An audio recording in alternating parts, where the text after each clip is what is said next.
আসসালামু আলাইকুম প্রিয় খামারি ভাইরা, আপনার খামারে যদি ছোট ছোট বাছুর থাকে সেই ভিডিওটি আপনার জন্য। 2 মাস বয়স পার হওয়ার পর বাছুরের বৃদ্ধি বা গ্রোথ কিন্তু সবচেয়ে দ্রুত হয়, কিন্তু অনেক খামারি এই সময় সঠিক খাবার না দেওয়ার কারণে বাছুরের পেট বড় হয়ে যায়, হাত পা শুকিয়ে যায় এবং বাছুর আর বড় হতে চায় না। আজকের এই ভিডিওতে আমি আপনাদেরকে দেখাবো 2 মাস অথবা 2 মাসের বেশি বয়সের পর থেকে বাছুরকে কি খাওয়ালে মাত্র কয়েক মাসে সেটি ষাঁড় ও গাভীতে রূপ নিবে এবং ওজন থরথরিয়ে বাড়বে। তাই ভিডিওটি স্কিপ না করে অনুরোধ থাকবে সম্পূর্ণ ভিডিওটি দেখার জন্য। চ্যানেলে নতুন হয়ে থাকলে চ্যানেলটি সাবস্ক্রাইব করার জন্য। 2 থেকে 3 মাস বয়সের পর আমাদের প্রথম কাজ হলো বাছুরের দুধ খাওয়া পুরোপুরি বন্ধ করা, একে বলে উইনিং। এখন বাছুরের মূল শক্তি আসবে দানাদার খাবার থেকে। এই সময় বাছুরকে প্রতিদিন তার ওজনের অনুপাত 1 থেকে 1.5 কেজি ভালো মানের দানাদার খাদ্য দিতে হবে। এই খাবারের জন্য অন্তত 20% প্রোটিন থাকে। প্রোটিনের জন্য আপনারা যা যা ব্যবহার করবেন এবং আমি যা যা ব্যবহার করি সেটি হচ্ছে, এখানে রয়েছে ভুট্টার গুঁড়ো, রয়েছে ফিড এবং ভুসি। আমি এখানে সবগুলো পরিমাণ মতো মেপে দিচ্ছি।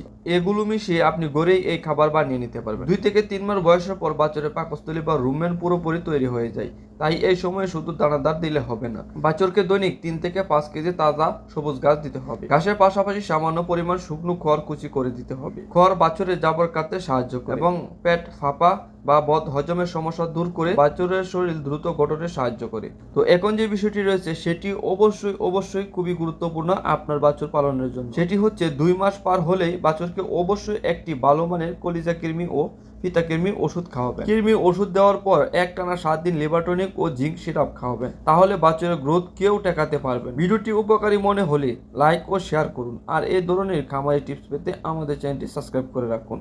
পরবর্তীতে আপনি কোন ধরনের ভিডিও চাচ্ছেন এবং আপনারা অবশ্যই কমেন্ট করে জানাবেন কোন বিষয়ে ভিডিও বানালে আপনাদের আরো উপকৃত হবে। তো ভিডিওটি যারা ইতিমধ্যে প্রথম থেকে শেষ পর্যন্ত দেখেছেন তাদেরকে অসংখ্য ধন্যবাদ, এবং আমাদের চ্যানেলটিতে যারা সাবস্ক্রাইব করেছেন তাদেরকেও অসংখ্য ধন্যবাদ। ভিডিওতে যারা লাইক করেছেন তাদেরকেও অসংখ্য ধন্যবাদ। তো ভালো থাকবেন, সুস্থ থাকবেন। পরবর্তী ভিডিও দেখার জন্য আমন্ত্রণ রইল।